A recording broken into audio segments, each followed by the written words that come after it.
ముందుగా శ్యామలమ్మ తల్లికి, నా గురువైనటువంటి బ్రహ్మర్షి సుభాష్ పత్రిజీ గారికి, నా తల్లిదండ్రులకి నా ఆత్మ ప్రణామాలు తెలియజేసుకుంటూ, ఆత్మబంధువులందరికీ ఆత్మ ప్రణామాలు. నల దమయంతులు నిజంగా ప్రేమ అంటే మనం రోమియో జూలియట్ వ్యాలంటైన్స్ డే చేసేసుకుంటాం, అది కాదు. ఇది ప్రేమ అంటే ఈ కథ వింటే తెలుస్తుంది ప్రేమ ఎంత అద్భుతమైనది అన్నమాట. బృహదర్శుడు అనే మహర్షికి ధర్మరాజు అడుగుతాడు. ధర్మరాజు రాజ్యం పోయి భార్య 4 తమ్ముళ్ళతో అరణ్యవాసం వెళ్ళినప్పుడు బృహదర్శ మహర్షి ఎదురవుతాడు. ఈ బృహదర్శ మహర్షి ఎదురైనప్పుడు అడుగుతాడు, రాజా నాది రాజ్యం పోయి ఇలా అరణ్యవాసం వచ్చాను కదా, ఇలా అరణ్యాలు వచ్చిన మహారాజు ఎవరైనా ఉన్నారా అని అడిగితే అప్పుడు చెప్తాడు, నీవింకా నీకు 4 తమ్ముళ్ళు భార్య ఉండి నువ్వు బయటకు వచ్చావు, కేవలం ఎవ్వరూ లేక వెనక్కి భార్య భర్త మాత్రమే ఈ అరణ్యాల పాలైన ఒక 2 భార్య భర్త కథ చెప్తాను వినని చెప్పి అప్పుడు ఆ మహర్షి చెప్తాడు ధర్మరాజు అన్నమాట. నిషాద రాజ్యాన్ని పరిపాలించేవాడు వృషసేన మహారాజు, ఆయన కొడుకు నలుడు.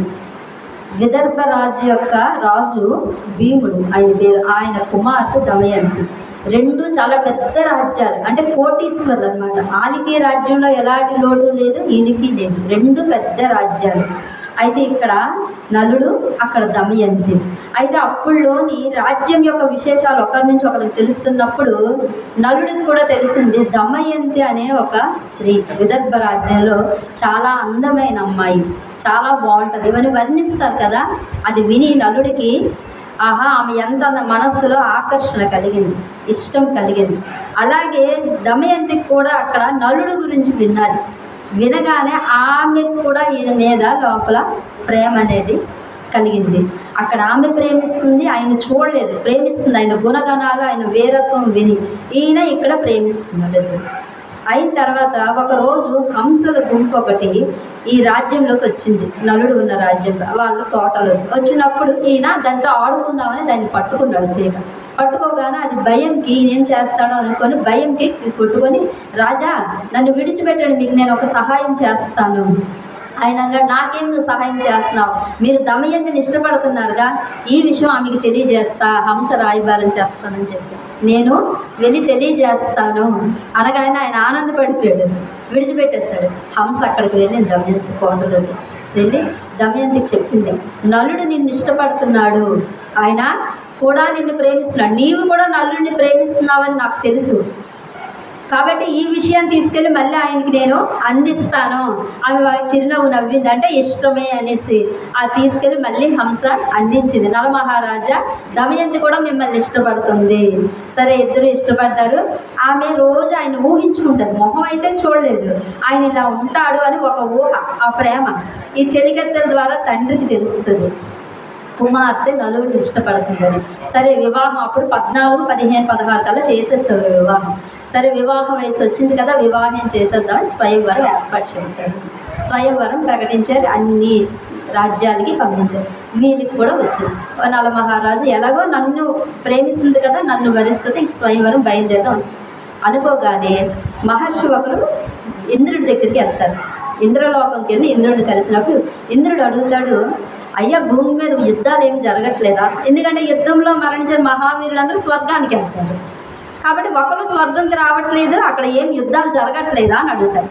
అడగగానే ఆయన చెప్తాడు, భూలోకంలో దమయంతి స్వయంవరం అవుతుంది, దమయంతిని వివాహం చేసుకుందామని భూలోక రాజులందరూ సిద్ధంగా ఉన్నారు, కాబట్టి ఎవరు ఒకరి మీద కొన్ని యుద్ధంకి వెళ్ళట్లేదు, స్వయంవరంకి వెళ్దామని సిద్ధంలో ఉన్నారు, కాబట్టి యుద్ధం ఏమీ జరగట్లేదు ఆ స్త్రీని చేసుకోవడానికి భూలోకంలో రాజులందరూ కూడా ఇదవుతున్నారా అంటే ఆమె చాలా గొప్ప స్త్రీ, చాలా సౌందర్యవతి అంటే అయితే అలాంటి స్త్రీని మేము వివాహం చేసుకుంటాం, మా దగ్గరే ఉండాలి అని అంటే వెంటనే ఆ ముని చెప్తాడు, లేదయ్యా దమయంతి నలుడిని ఇష్టపడుతుంది, నల మహారాజు కూడా దమయంతిని ఇష్టపడుతున్నాడు, వాళ్ళిద్దరూ ఎంతో గాఢంగా ప్రేమించుకుంటున్నారు అని చెప్తే వెంటనే ఇంద్రుడు అంటారు, ఆహా అంత పవిత్రమైందా వాళ్ళ ప్రేమ అంటే అవును మహారాజా అంటే అవును ఇంద్రరాజా అంటే సరే పరీక్ష పెడతాం, వాళ్ళకి ఒక పరీక్ష పెడదామని చెప్పి అప్పుడు ఇంద్రుడు, యముడు, అగ్ని, వరుణుడు ఈ నలుగురు ఉన్నారు అక్కడ.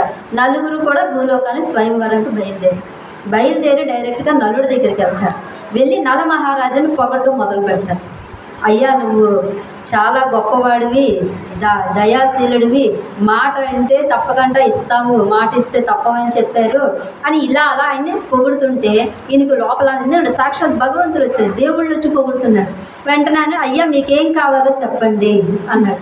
అనగానే విషయించిపోయి మేము దమయంతిని వివాహం ఆడడానికి వచ్చాం, మాలో ఎవరు చేసుకున్నా పర్వాలేదు, కాబట్టి నీవు రాయబారిగా వెళ్ళి మమ్మల్ని వివాహం చేసుకోమని అడుగు. ఈయన అంటాడు, దమయంతి నన్ను ప్రేమిస్తుందండి అని అంటే అయ్యా ఆలోచించు, మీరు మానవులు, మేము మాలాంటి వ్యక్తిని చేసుకుంటే ఆమె ఎంతో అదృష్టం కదా, నీవు మాట ఇచ్చావు తప్పకూడదు వెళ్ళమని చెప్తారు.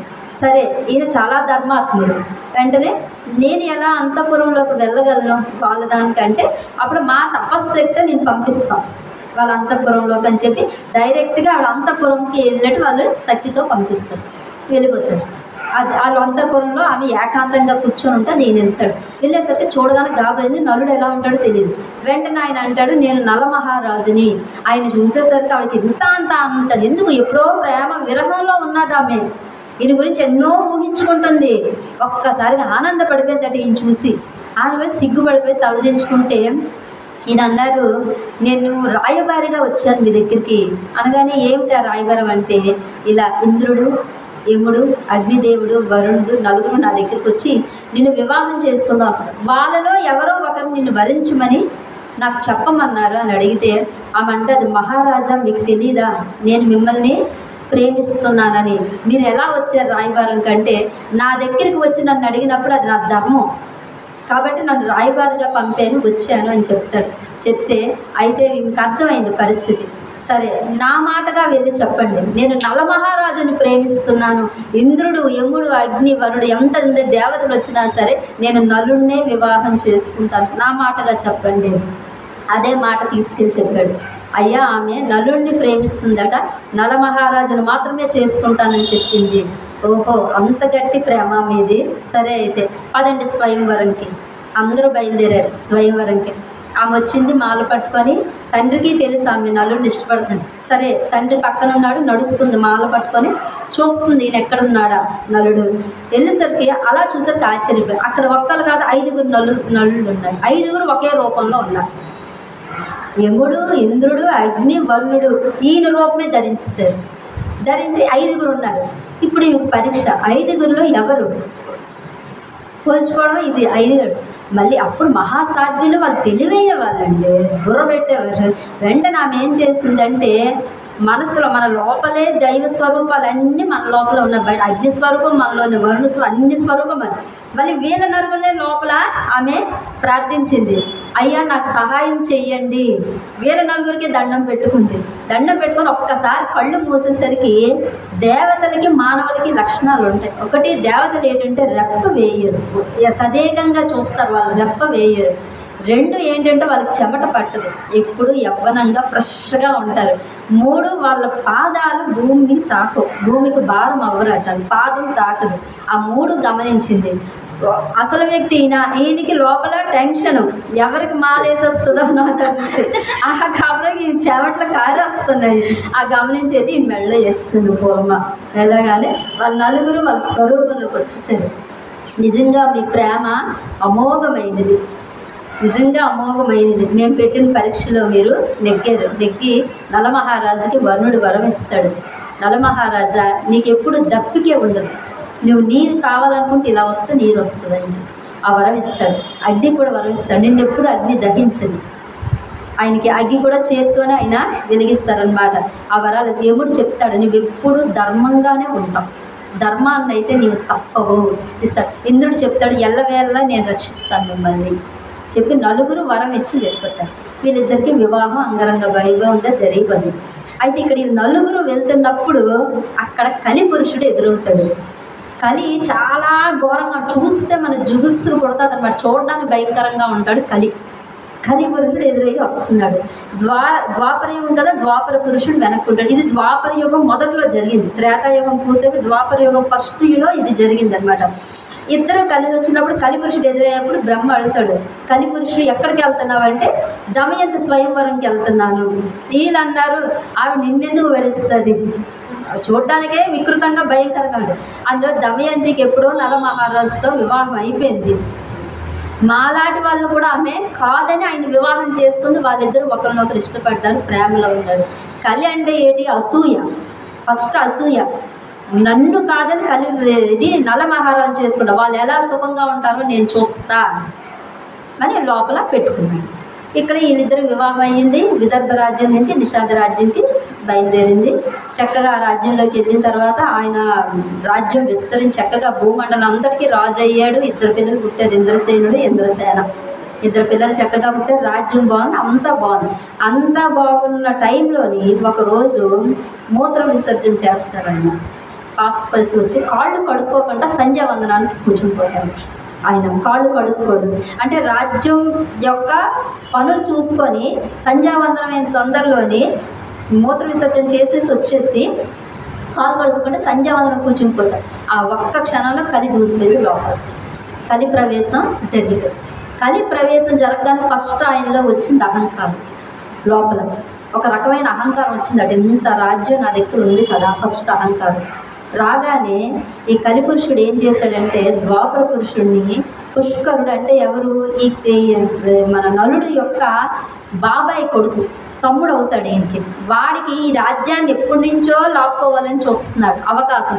ఆయన దగ్గరికి పంపించాడు. పంపించి, నువ్వు యుద్ధం అయితే చేయలేవు ఆయనతోని, కాబట్టి జోదంకు పిలువు, ఇప్పుడు నేను కలి ఆవహించున్నది, నువ్వు ఈ టైంలో మాయా జోదానికి పిలువు, నిన్ను రాజుని చేస్తావు అన్నాడు. అంటే ఆయన వర్తమానం పంపిస్తాడు జోదకురావు. అప్పుడు ఉన్న ధర్మ ప్రకారం జోదంకి పిలిస్తే వెళ్ళాలి, రాను అని అనడానికి లేదు. సరే ఈయన వెళ్ళాడు. వేస్తుంటే ఇంకేటి కలి ఇంట్లో ఉంది. ద్వాపర పురుషుడు అంటున్నాడు, పాచికలు వేస్తున్నాడు. వేస్తుంటే పోతుంది, వేసినట్టే రాజ్యం పోయింది, నగలు అన్నీ పోతున్నాయి, ఇంకేం నిలబడట్లేదు. వెంటనే ఈయన వైపు ఉన్నవాళ్ళు పరిగెత్తి వెళ్ళి చెప్పారు దమయంతికి, అమ్మ దమయంతి, అక్కడ ఏదో జరిగిపోతుంది, ఇప్పుడు వరకు నల మహారాజు ఏమీ గెల్లే, అన్నీ పోతున్నాయి. వెంటనే ఆవిడ పరిగెత్తుకొని వచ్చి ఆయన మొహం చూసేసరికి వీడికి అర్థమైపోయింది, ఏదో జరగబోతుంది, మొహంలో కాంతి పోయింది, ఏదో జరగబోతుంది. వెంటనే పిల్లలిద్దరు, నేను ప్రశ్నేయుడు అని వీళ్ళ గుర్రం యొక్క రథసారి, వెంటనే అతనికి ఇచ్చేసింది, మా రాజ్యానికి తీసుకొని వెళ్ళిపో, విదర్భ రాజ్యానికి అని చెప్పి పిల్లల్ని పంపించేసింది. పంపించేసి కబురు పెట్టింది, మరి ఇంకా ఆడ దాగిపోమని చెప్పు. వెళ్ళి చెప్పారు, మహారాణి ఆగిపోమన్నది, అయినా సరే లోపల ప్రభావం అలా ఉంది. ఇది కాకపోతే ఇంత పోయింది, ఒక్క దగ్గరైనా గెలుస్తానేమో. వెళ్ళే మొత్తం పెట్టేశాడు, అంతా పోయింది, ఏం మిగలకపోతే వాడు చెప్పాడు తమ్ముడు పుష్కరుడు, నువ్వు ఉన్న కట్టుబట్టలు కూడా కాదు, నారబట్ట, ఒంటి మీద నారబట్టతో రాజ్యం విడిచి వెళ్ళిపో అనగానే భార్యను తీసుకొని ఆమె నారు చీర కట్టుకుంది, ఈయన ఒక పంచి కట్టుకున్నాడు. అంతే, బట్టలతో అలా వచ్చేస్తారు బయటికి. రాజ్యంలో ప్రజలందరికీ కోపం వచ్చింది, మొత్తం పెట్టేసి ఇచ్చేసాడు. ఆగచ్చు కదా రాజ్యాన్ని, ఎందుకంటే వాడు మంచివాడు కాదు పుష్కరుడు, అందరికీ తెలుసు. అలాంటి వాడి చేతికి రాజ్యాన్ని ప్రజలను అప్పు చూపించేది దేవి రాజతనం. ఎప్పుడైతే కలిపురుషుడు నువ్వు తప్పు చేసావు, ప్రజల్లో కూడా నిలవమంటే ఇష్టం పోవద్దు, వ్యతిరేకత వచ్చేస్తుంది. వీళ్ళందరూ తిట్టుకున్నారు. వాళ్ళు ఈ ఊర్లో నుంచి నడిచి వెళ్తుంటే ఒక్కరు కూడా ఒక చుక్క మంచినీళ్ళు ఇవ్వలేదు, తిండి పెట్టింది. 3 రోజులు అరణ్యంలో నడిచేది. పాపమ్మకి దాహం అన్నప్పుడు ఈ నీరైతే ఇవ్వగలుగుతున్నారు వరుణ్, కానీ ఆకలి, ఆ బాధ ఎవరు, రాజా నాకు ఆకలి వేస్తుందని చెప్పి ఆమె కూర్చుంటుందట, నడవలేక. కూర్చోగానే వెంటనే ఈయన ఏం చేశారంటే, ఒక 2 బంగారు పక్షులు అక్కడ ఉన్నాయట, వాటిని చూశారు. చూసి సర్లే ఈ వస్త్రం వాటి మీదకి విసిరితే ఆ వస్త్రంలో చిక్కితే వాటిని కాల్చి ఆహారంగా తినచ్చు అనుకొని తనకున్న ఏకైక పంచ భార్య కదా ఉన్నది పక్కన అని చెప్పి ఆ పంచ తీసి ఆ పక్షుల మీదకి వేసింది. మామూలుగా అయితే పక్షులు విలవిలా ఆడదు, కానీ ఆ 2 పక్షులు పంచి పట్టుకొని ఎగిరిపోయింది. ఎగిరిపోతున్నాయి. రాజా నువ్వు ఎంత మూర్ఖుడివి, మేమెవరు అనుకున్నావు? ఆ మాయా పాచికలు ఏవైతే ఉన్నాయో అవే 2 మేము. నీ పరిస్థితి ఇది. ఎక్కడి నుంచి ఎక్కడికి వచ్చేసాడు? రాజ్యం పోయి ఒంటి మీద వస్త్రం లేకుండా నిలబడే స్థితికి కలి తీసుకొచ్చేసాడు. వస్త్రం కూడా ఒంటి మీద లేదు, పక్షులు ఎగిరిపోయి. ఇంత అంతా దుఃఖించలేదని ఏంటి నా ఈ దౌర్భాగ్యం, ఎక్కడి నుంచి ఎక్కడికి వచ్చి పడిపోయాను నేను, ఒంటి మీద గుడ్డ లేదు, సిగ్గుపడిపోయాడు. వెంటనే భార్య తన చీర చొంగు సగం చించేసి ఆయనకి ఇచ్చింది కట్టుకోవడానికి. అది కట్టుకొని కూర్చొని ఏడ్చాడట. ఎలాంటి పరిస్థితికి నేను తీసుకొచ్చాను, ఎంత భోగాలు అనుభవించే మహారాణి ఆవిడ, పట్టుపరుపు మీద పడుకొని ఎంతో భోగం అనుభవించే నిన్ను ఈ కటిక నేల మీదకి తీసుకొచ్చేసాను, ఏటి దౌర్భాగ్యం అని ఆవిడ ఏడిస్తే నిజంగా భార్య ఎంత ఆవిడ ప్రేమించిందో చూడండి. ఒక మాట తిట్టలేదట. నిన్నెవ్వడు పెట్టమన్నాడు, నేను అన్నప్పుడైనా ఆగను మూట అనకంట అన్నది. రాజా మీరు అవేమీ ఆలోచించకండి, మీరు నన్ను రాజ్యంలో ఉంచినా ఇలా ఉంచినా మీరు నా పక్కన ఉంటే చాలు, మీరు నా పక్కన ఉంటే చాలు నాకు అంతే. అదే కావాలి, నేను రాజ్యాలు ఎప్పుడూ కోరుకోలేదు, మిమ్మల్ని కోరుకున్నాను నేను. మీరు ఎక్కడున్నా నా పక్కన ఉంటే నాకు అదే ఆనందం రాజా. ఆకలి అంటారా, అప్పుడు వేసింది, ఇప్పుడైతే నాకు ఏ ఆకలి లేదు, నేను బాగానే ఉన్నాను, మీరేమీ దుఃఖించకండి అని చెప్పి ఆయన దగ్గరికి తీసుకొని కౌగులించుకొని పట్టుకొని ఆయన వాదార్చి ఇద్దరు కూర్చున్నారు. ఆయన చెప్పారు, ఇలా వెళ్తే విదర్భ, ఇలా వస్తే ఇలా చెప్తున్నాడు. రాజా నాకెందుకు ఇవన్నీ చెప్తున్నారు అని అంటే, లేదు ఊరికి నేను చెప్తున్నాను, నేను మిమ్మల్ని విడిచి ఎక్కడికి వెళ్ళను, రండి మా ఊరు వెళ్ళిపోదాం, విదర్భకి వెళ్ళిపోదాం, మా నాన్న దగ్గర కూర్చొని మనం కొన్ని రోజులు గడుపుదాం, తర్వాత ఏదైనా చూసుకుందాం అంటే ఎలా రావాలి మీ నాన్న దగ్గరికి, ఏ ముఖం పెట్టుకొని రమ్మంట. ఆ రోజు స్వయంవరంకి ఎంత గంభీరంగా వచ్చాను, ఈరోజు ఈ చిన్న గుడ్డ వీలు కట్టుకొని వచ్చి నన్ను నమ్మి మీ నాన్న ఇచ్చాడు నాకు, ఇప్పుడు ఏ మొహం నన్ను చూపించమంటావు, నేను రాలేను అని. సరే ఎక్కడికి వద్దు, ఇక్కడే ఏదైనా చూసుకుందాం, పర్వాలేదు ఇక్కడే ఉండండి అని చెప్పి మీరు పడుకోండి అని ఆవిడ పక్కన పడుకుంది. ఈయన పడుకున్నాడు కానీ ఆమె మొహం చూసి దుఃఖపడిపోతున్నాడు. ఎంత తప్పు చేస్తాను, ఎంత భార్యని రోడ్డు మీద చేస్తానని ఏడుస్తూనే ఉన్నాడు. ఆమెను చూసి ఏడుస్తూ నేనుంటే కదా ఈవిడికి దౌర్భాగ్యం, నేననేవాడిని లేకపోయాను అనుకో, వాళ్ళ రాజ్యంకి వెళ్ళిపోతుంది, అక్కడ సుఖంగా ఉంటుంది, తర్వాత పరిస్థితులు చక్కబెట్టుకోవచ్చు, కానీ ఈవిని వదిలేసి వెళ్ళిపోదామని సిద్ధుడు. ముందుకు వెళ్తున్నాడు, మళ్ళీ వెనక్కి వస్తున్నాడు, ముందుకు వెళ్తున్నాడు, మనసు ఒప్పుకోవట్లేదు, విడిచిపెట్ట. ఇంకో పక్క లోపల కలిమాయ ఉన్నివ్వట్లేదు, వెళ్ళిపోదాము, ఆమె సుఖంగా అలా అనిపించి ఆయన చేత ఆ ప్రభావం ఎక్కువైన తర్వాత వదిలేశాడు. సర్లే ఆమె వెళ్ళిపోద్ది అని చెప్పి వదిలేసి వెళ్తాడు. తెల్లవారు కళ్ళు తెరిచి చూసేసరికి భర్త లేడు పక్కన. భర్త లేకపోయేసరికి అనుకుంది ఆహారం తేడానికి వెళ్ళాడేమో, సరే కొంతసేపు చూద్దాం, గంట అవుతుంది, 3 గంటలు అవుతుంది, 4 గంటలు రాలేదు, అర్థమైపోయింది నన్ను విడిచిపెట్టి వెళ్ళిపోయాడు. అంతవరకు ఆమెకి నేను ఒక అరణ్యంలో ఉన్నాను, చీకట్లో ఉన్నాను, ఇక్కడ ముళ్ళు ఉంటాయి, ఘోర మృగాలు ఉంటాయి, ఆలోచనే లేదట. భర్త పక్కన ఉన్నంత వరకు అంత ధైర్యంగా ఉన్నదట. ఎప్పుడైతే లేడా నేను ఒంటరిగా ఉన్నాను, ఈ చెట్లు చూస్తే భయం వేసిందట, అరణ్యంలో ఈ చెట్లు చూసి అప్పుడు భయపడిందట, ఆ ముళ్ళ కంపలు చూసి భయపడి, పక్కనున్న తేళ్ళు పాములు అలా వెళ్ళిపోతుంటే అప్పుడు భయం వేసిందట. అంతవరకు ఆమె ఉన్న పరిస్థితి కూడా ఆమె తెలియలేదు. భర్త పక్కన ఉంటే అంత ఆయన్ని ప్రేమించింది ఆమె. ఏడవడం మొదలు ఏడ్చి లాస్ట్ కలిసిపోయి, సరే ఏదో ఒకటి చేద్దాం, వెతుక్కుంటూ వెళ్దాం అని లేచి నడుస్తుంటూ ముళ్ళు గుచ్చేస్తుందండి. ముళ్ళు నడుస్తూ ముందుకెళ్ళేసరికి ఒక పెద్ద కొండ చిలువ వచ్చి లాగేసింది. ఒక చెట్టుకు తీసుకెళ్ళి కట్టేసరికి అనుకుందట, మృత్యు ఈ రూపంలో వచ్చిందా నాకు, సర్లే అయితే రాని. అప్పుడు కూడా మనస్సులో అనుకుందట, నా భర్త సంతోషంగా ఉండాలి, నేనేం తప్పు చేశానో నా భర్త వదిలేశాడో నాకు తెలీదు, కానీ ఆయన నన్ను క్షమించాలి అని చెప్పి క్షమాపణ చెప్పి భగవంతుడా ఆయన్ని కాపాడు అని చెప్పి ఆమె ఇంకా మరణానికి సిద్ధమైపోయింది. అక్కడికి అనుకోకుండా ఒక వేటగాడు వచ్చి ఆ కొండ చిలువని చంపి ఆమెను రక్షించినప్పుడు ఆయన ఏం చేశాడంటే కొండ చిలువతో పాటు ఒళ్ళంతా రక్తం అయిపోతే పక్కన ఉన్న సరస్సులోకి వెళ్ళి స్నానం చేసి కడుక్కొని కొన్ని పళ్ళు తెచ్చి ఇచ్చాడు. తినమని. ఈమె కూర్చొని పళ్ళు తింటుంది. ఏమైంది? సగం చీరతో ఉన్నది ఆమె. ఆ సౌందర్యం చూశాడు, ముఖం చూశాడు, అప్పుడు చూశాడు, ఈ బట్ట చూశాడు, ఇదంతా చూశాడు. కలగరాని కోరిక కలిగింది అడిగి మనస్సులోని. మగవాడు లేడు, పక్కన భర్త లేడు, ఎవరూ లేరు, ఒక్క స్త్రీ. అంటే ఇవన్నీ అప్పుడు ఎందుకు జరిగాయి అంటే కలియుగం ఇలా ఉంటుందని చెప్పడానికి కదా. భర్త లేని స్త్రీ అంటే ప్రతి పురుషుడికి ఇలాంటి ఆలోచన వస్తుందని చెప్పడానికి వాడికి ఆలోచన వచ్చింది.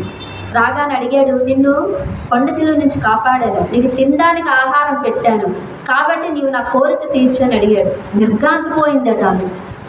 అరణ్యం, ఎవరూ లేరు కాపాడి, ఏం చెయ్యాలో అర్థం అవ్వలేదు. అలా నిశ్చేతురాలై ఉండిపోయింది. ఆమె శరీరం మీద చెయ్యి వేద్దామని ఇంకా అనుకునే లోపు దహించుకుపోయాడట. ఆ ఆలోచన వస్తేనే దహించుకుపోయాడంటే ఆవిడ ఎంత పతివ్రత అడుగు. దహించుకుపోయి బూడిదైపోయాడు. బూడిదైపోగానే అక్కడి నుంచి నడుచుకుంటూ ముందుకు వెళ్ళిపోయిందట. వెళ్ళిపోతూ కొంతమంది మునులు కనబడతారట. కనబడగానే వాళ్ళని అడిగింది, అయ్యా నా పరిస్థితి ఇది, నా భర్త నన్ను వదిలేసి వెళ్ళిపోయాడు, ఎటు వెళ్ళిపోయాడో తెలియదు అంటానే. వెంటనే వాళ్ళు కళ్ళు మూసుకొని, అమ్మ నలమహారాజు దమయంతివి, నలమహారాజు బాగున్నాడు, మీ ఇద్దరు మళ్ళీ కలుస్తారు, మీ రాజ్యం మీకు వస్తుంది, అన్నీ చక్కబడిపోతాయి, నువ్వు ధైర్యంగా ఉండు అని ఒక మాట చెప్పి వాళ్ళు మాయమైపోయారు. ఎప్పుడైతే మునులు ఈ మాట చెప్పారో ఈమెలో ధైర్యం వచ్చింది. ఆహా మేమిద్దరం మళ్ళీ కలుస్తాం అన్నమాట, అన్నీ ముందులాగే జరుగుతాయి, బాగుంటాయి అని ఒక ధైర్యం ఈమెలో వచ్చింది. వచ్చి వాళ్ళందరూ వచ్చింది ఎవరు? ఎప్పుడైతే మహాత్ములు వచ్చి అందరూ వీళ్ళు మహాపురుషులు అర్థమయ్యి ధైర్యంగా ముందుకు నడుస్తూ వెళ్తున్నప్పుడు కొంతమంది బాటసారులు కనిపించారు వెళుతూ.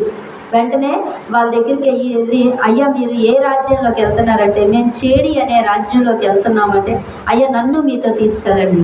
అందులో కొంతమంది ఈమె చూసి ఇదేంటి పిచ్చి అంటే, ఈమె జుత్తు చెరిగిపోయింది, చీర చెరిగిపోయి మాసిపోయింది, ఫుల్గా మట్టి అంటిపోయి ఉంది. ఈ మొహం చూసి ఇదేంటి పిచ్చిదానిలా ఉంది, ఇవిడ అదొకలా ఉంది, మనకెందుకు వద్దు అని అంటే, బ్రాహ్మణులు కొంతమంది అన్నాడు, లేదు ఆవిడ మొహంలో తేజస్సు కనబడుతుంది, ఆమె కళ్ళల్లో తేజస్సు ఉంది, ఆ మామూలు స్త్రీ అయితే కానే కాదు, మనం తీసుకెళ్దాం, అమ్మ నువ్వు మాతో తప్పకంటారా అంటే, ఆ రాత్రి ఒక సరస్సు దగ్గర వీళ్ళందరూ పడుకున్నారు, పలహారాలు తీసుకొని పడుకున్నారు. ఈ ఏనుగులు గుంపు కొన్ని అక్కడికి రాత్రి వచ్చింది. ఆ వచ్చిన ఏనుగులు తొక్కిన వాళ్ళు నచ్చినట్టు తొక్కేసి తొండంతో తోసేసి చంపేసి అన్ని ఏనుగులు అందరిని ఇచ్చేస్తున్నాయి, కానీ ఈవిడ మాత్రం ఏమి టచ్ చేయట్లేదు, ఈవిడ మాత్రం ఏమీ ముట్టట్లేదు. మిగతా చాలా మందిని చంపేసి అవి తెల్లవారు కళ్ళు తెచ్చేసరికి ఎన్ని శవాల్లో పడిపోయి ఉన్నాయి కదా, అంతా రక్తమైపోయింది. ఈమె ఆశ్చర్యంగా చూస్తుంది, ఈమె ఏమి చేయలేదు. వెంటనే కొంతమంది బ్రాహ్మణులు, అమ్మ పద ఇక్కడి నుంచి వెళ్ళిపోతాం, తీసుకొని వెళ్ళి చేడి రాజ్యంలో తీసుకొని అక్కడ తీసుకెళ్ళి లోపలికి వెళ్ళి కొంతమంది చెలికెత్తులు వెంటనే ఈమెని రాణి దగ్గరికి తీసుకెళ్తారు. ఆ రాణి దగ్గరికి వెళ్ళగానే ఎవరమ్మా నీవంటే, ఇలా నా భర్త విడిచిపెట్టేస్తాడు. ఆ రాణి ఈవిడ మొహం చూసేసరికి ఆవిడకి ఏదో తెలియని ఆనందం అంట, ఏదో తెలియని ఆనందం ఈ కలుగుతుంది ఈమెను చూస్తే. సరే నిరాశ్రయాలు అంటున్నావు కదా, నా దగ్గరే ఉంది అంటే, అమ్మ మీ దగ్గరే ఉంటా, కానీ నేను ఎవరి ఎంగిలి ముట్టను, మొదలు తినేసి విడిచిపెట్టే ఎంగిలి ముట్టను, ఎవరి పాదాలు నొక్కను, నేను ఎవరి పాద ఇంకా నేను బ్రాహ్మణులతో మాత్రమే మాట్లాడతా, ఇంకే పురుషుడితో మాట్లాడు. ఇక్కడ బ్రాహ్మణుడు అంటే కులం కాదండి, బ్రాహ్మణుడు అంటే బ్రహ్మజ్ఞానం తెలిసినవాడు. బ్రహ్మజ్ఞానం తెలిసిన వాడికి బాహ్య స్మృతి మీద అంటే శరీరం మీద వ్యామోహం ఉండదు, అందుకే వాళ్ళతో మాత్రమే మాట్లాడతానని చెప్పింది. సరేనమ్మా నువ్వు అలాగే మాట్లాడు. అలా కొన్ని రోజులు ఉన్నది. అయితే ఈ విషయం విదర్భరాజుకి తెలిసింది. నలుడు ఇదంతా పోగొట్టుకున్నాడు, భార్యాభర్తలు ఇద్దరు అరణ్యాలకు వచ్చేసారని తెలుసుగా, విడిపోయి ఇదంతా జరుగుతుందని తెలియదు, ఇద్దరు వచ్చేసారని తెలిసి వెంటనే కొంతమందిని పంపాడట, వెతకండి, రాజ్యాలు పోతే ఏంటి ఇంకో రాజ్యంలో తలదాచుకుంటేవారు, కాబట్టి మీరు అన్ని రాజ్యాలకి వెళ్ళండి అన్నప్పుడు అలాగ వస్తూ అంతమంది ఈ చేడి రాజ్యంకి వచ్చాడు. ఒక అతను వచ్చినప్పుడు ఈమెను చూశాడు, దమయంతిని చూసి గుర్తుపెట్టాడు. ఎవరు? ఆయన చిన్నప్పటి నుంచి దమయంతిని ఎత్తుకొని తిప్పాడట, పెంచాడు, తెలుసు. వెంటనే పోల్చి అమ్మ దమయంతి అని పిలిచాడు. పిల్లగానే చూసింది. చూడగానే రాణి ఆశ్చర్యపోయిందట. పరాయి పురుషులతో మాట్లాడినన్నది బ్రాహ్మణుడితో, కానీ ఈయన సైన్యాధికారిలో ఒక వ్యక్తి, ఈయనతో మాట్లాడింది. అమ్మ ఎవరు నువ్వని అప్పుడు అడిగినప్పుడు ఆయన చెప్పాడు, ఎవరంటే విదర్భరాజు యొక్క కుమార్తె దమయంతి అనగానే ఆవిడ గట్టిగా కౌగిలించేసుకొని ఏడుపు. ఏంటి అని అంటే పినతల్లి అనమాట, అంటే వాళ్ళ అమ్మ ఈవిడ ఇద్దరు సొంత అక్క చెల్లెళ్ళు. అప్పుడులోనే ఏంటంటే చాలా దూర దూర ప్రాంతాలు రాకపోతే ఈ రాణులు వెళ్ళేవారు కదట, ఇంకా రాజ్యంలో ఉండిపోవడం వల్ల వీళ్ళిద్దరూ ఎప్పుడు కలుసుకోగా తెలియదు. నువ్వు నా సొంత అక్క కూతురువా, అందుకా తల్లి మన దగ్గర రక్త సంబంధం నిన్ను చూస్తుంటే నాకు ఆనందం కలుగుతుంది అని చెప్పి వెంటనే ఏంటి నీ పరిస్థితి అంటే జరిగిందంతా చెప్పి వెంటనే గుర్రాలు ఏర్పాటు చేసి తండ్రి ఇంటికి పంపించింది. విదర్భ రాజ్యానికి తండ్రి దగ్గరికి చేరుకుంది దమయంతి. దమయంతి వరకు వెళ్ళిపోయాడు. ఇప్పుడు నలమహారాజు తెలుసుకోవాలి కదా, ఆయన మొదలుపెట్టాడు కదా ఆయన ప్రయాణం. ఈమె ప్రయాణం ఇలా వచ్చేసింది. ఇప్పుడు ఆయన ప్రయాణం, ఆయన గుట్టతో నడుచుకొని వెళ్తున్నాడు. కానీ ఆయన సిగ్గుపడిపోతున్నాడు. ఒక మహారాజు, భూమండలాన్ని ఏలిన మహారాజు నడుస్తుంటే సిగ్గుపడిపోతున్నాడు. ఆయన చేసే పనికి మొహం చూపించుకో ఎలా వెళ్ళాలి ఆయన సిగ్గుపడిపోయి తలదించుకొని ఆ చిన్న గుడ్డ పీలికలో వెళ్తూ ఉంటే తర్వాత ఆ అగ్ని కార్చిచ్చు అడవిని కాల్చుకొని వస్తుంది. చూశాడు, ఓహో మరణం నాకు ఇందులో అవుద్ది కదా. మళ్ళీ గుర్తొచ్చింది, అగ్నిదేవుడు వరం ఇచ్చాడు, అగ్ని నిన్నేం చెయ్యదనేసి, ఓహో ఇక్కడ కూడా నాకు మరణం లేదా అంటాడు.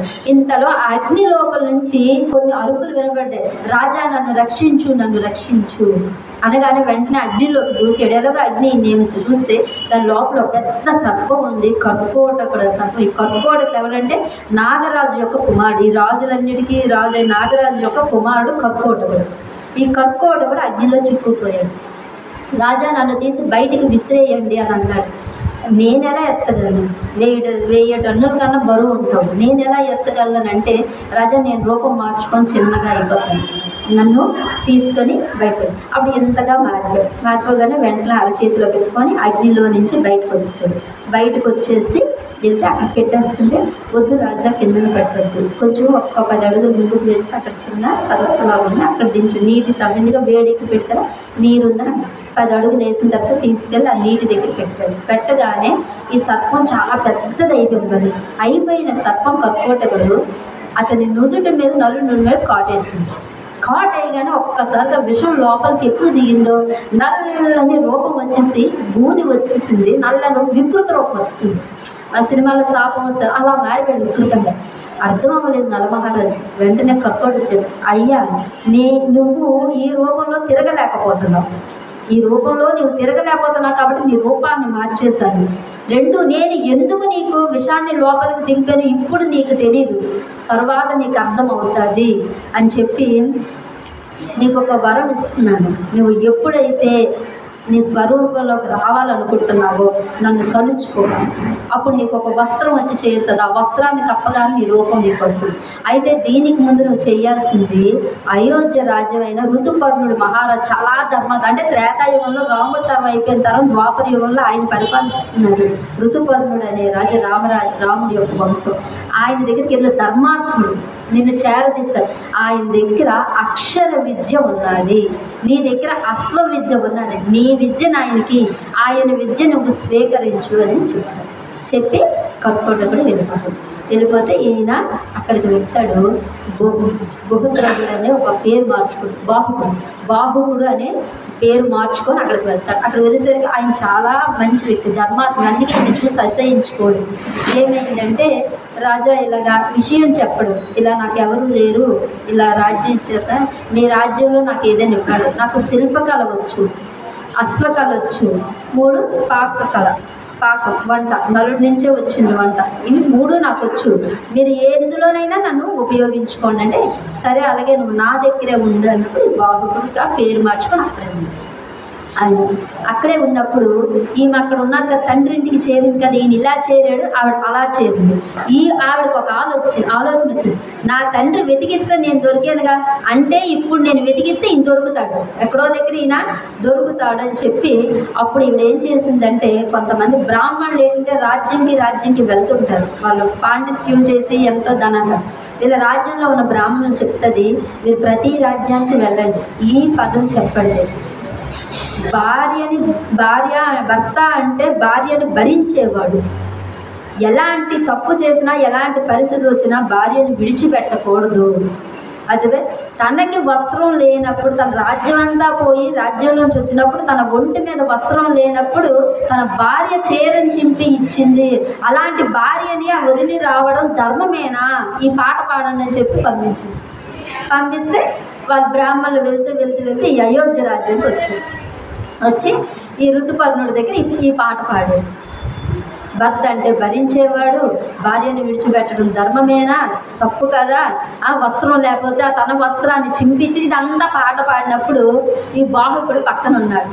ఉండి అన్నాడు, ఆయన ఎలాంటి పరిస్థితుల్లో వదిలేయాల్సి వచ్చిందో అయినా సరే భర్త గౌరవాన్ని భార్య ఇలాగా చెయ్యకూడదని ఆవిడకి వెళ్ళి చెప్పండి అన్నాడు.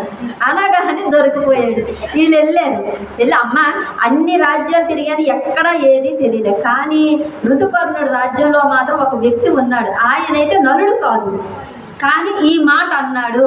వెంటనే ఆమెకి వెలిగింది. ఈ మాట అన్నాడు అంటే అయితే ఇతనికి ఏదో అయ్యి ఉండొచ్చేమో, అందుకే రూపం మారింది కదా అని చెప్పి మరి సరే ఇప్పుడు వెళ్ళి ఈసారి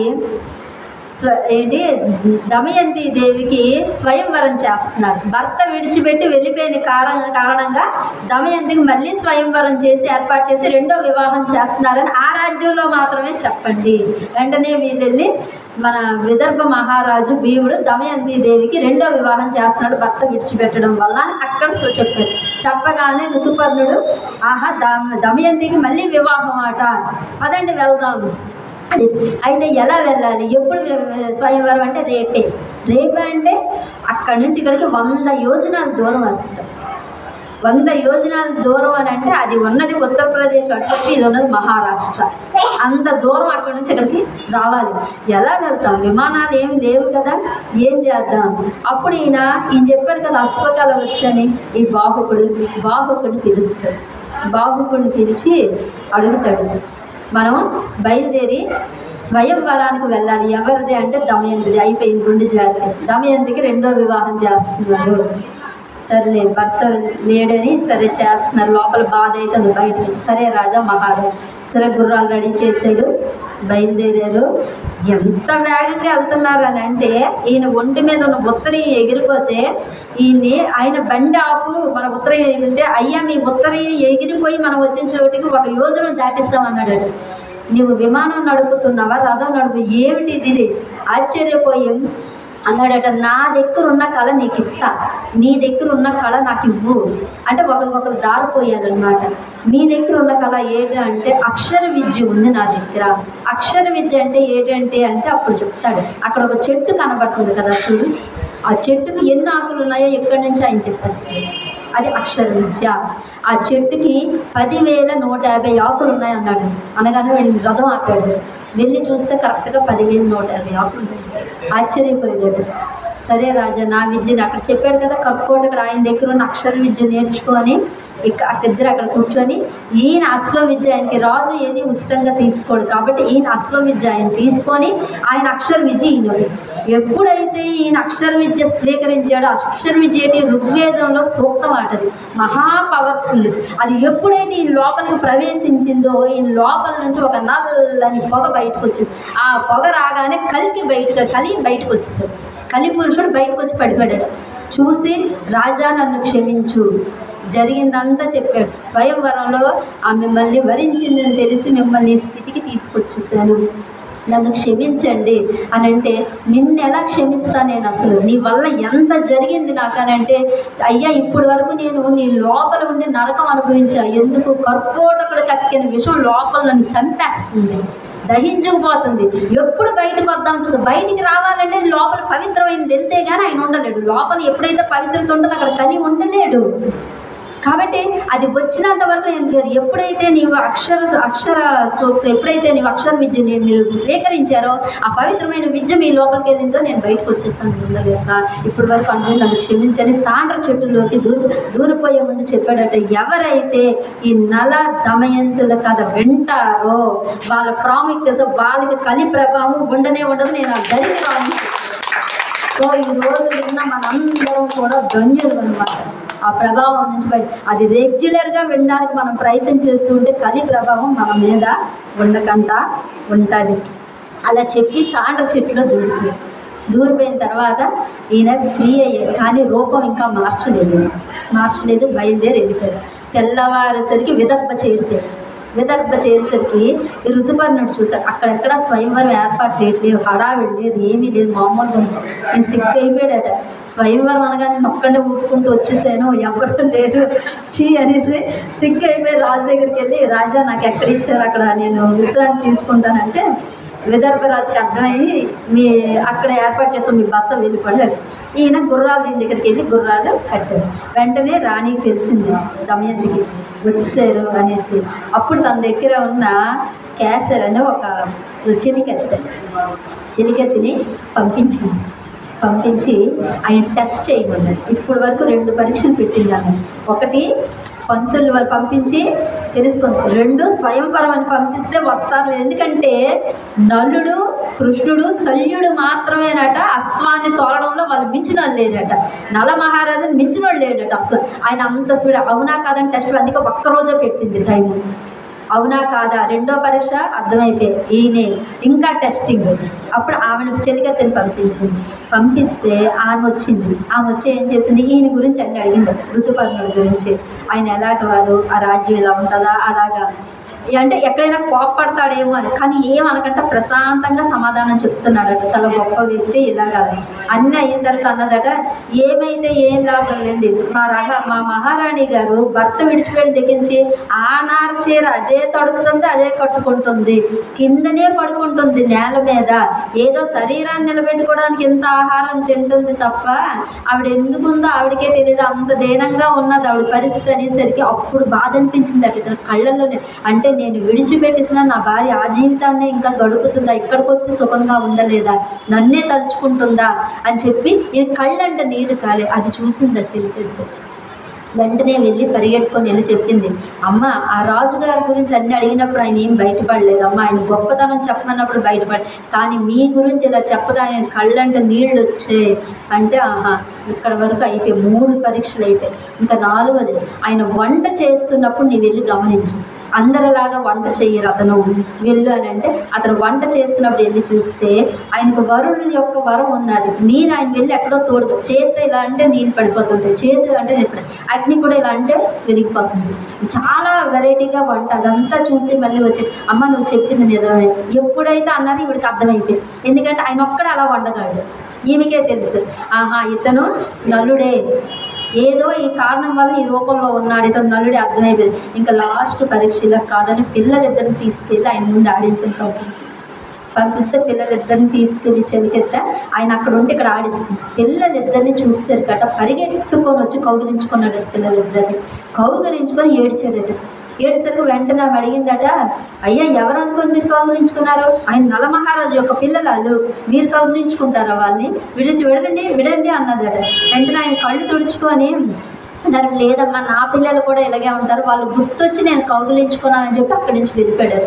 వెంటనే వెళ్ళి అమ్మ డౌటే లేదు ఆయనే నలుడు, పిల్లల్ని చూడగానే కౌగిలించుకొని ఏడ్చాడు, ఆయనే నలుడు. ఇవిడికి అర్థమైపోయి వెంటనే తండ్రి దగ్గరికి వెళ్ళి చెప్పి పిలిపించారు. పిలిపించగానే అక్కడ అడిగిందనమాట ఒకటే ప్రశ్న, కట్టుకున్న భార్యని అరణ్యంలో వెళ్ళిపోవడం ధర్మమేనా అసలు అని అడిగినప్పుడు ఆయన అన్నాడు, భర్త విడిచిపెడితే 2వ పెళ్లికి సిద్ధం అవ్వడం ధర్మమేనా అని అడిగాడు.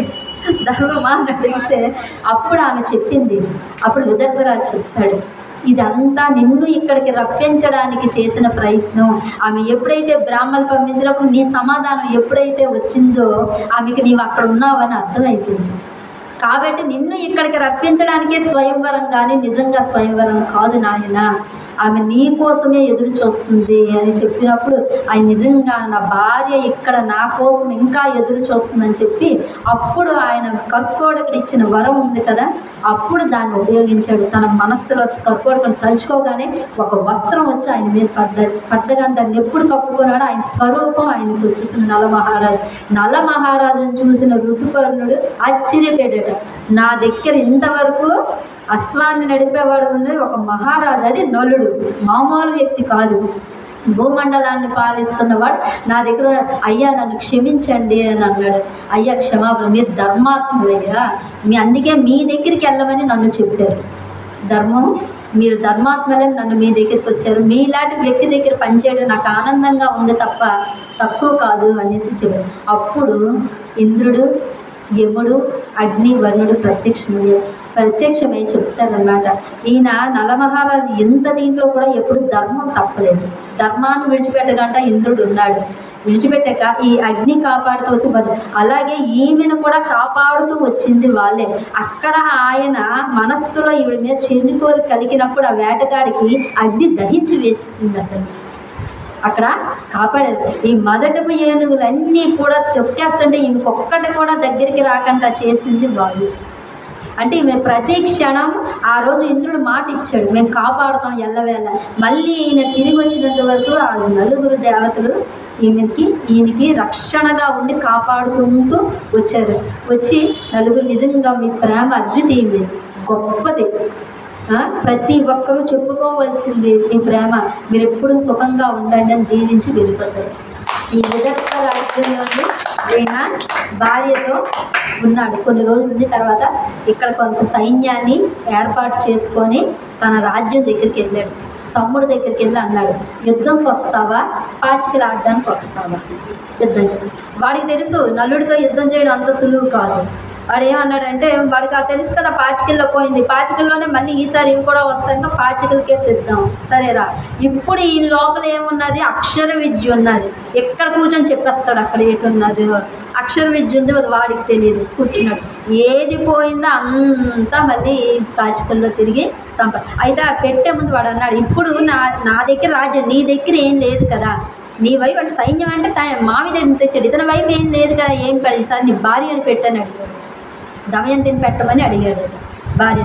సరే, ఈయనకి తెలిసి ఈసారి గెలుస్తానని భార్యను పెట్టి, ఏ భార్య ద్వారా అయితే ఆ రోజు అంటే ఆ ఐశ్వర్యం ఐశ్వర్యం ఇదేందో ఈరోజు ఆ భార్య ఐశ్వర్యం అంతా తీసుకొని వచ్చింది. ఆ భార్య ఆ రోజు ఆపితే వినలేదు, ఈయన ఏది వినలేదు. కానీ ఈరోజు ఆ భార్యను పెట్టే ఆయన మొత్తం ఐశ్వర్యాన్ని, రాజ్యాన్ని అంతా తిరిగి మళ్ళీ పొందేశాడు. వాడి దగ్గర రూపాయలు మళ్ళీ రాజ్యం అంతా ఈయన చేతికి చిక్కి మళ్ళీ పూర్వ వైభవం ఈయనకి తిరిగి వచ్చేసింది. మళ్ళీ భార్య, భర్త, పిల్లలు అందరూ ఆనందంగా సంతోషంగా బతికారు. అది నల దమయంతుల చరిత్ర.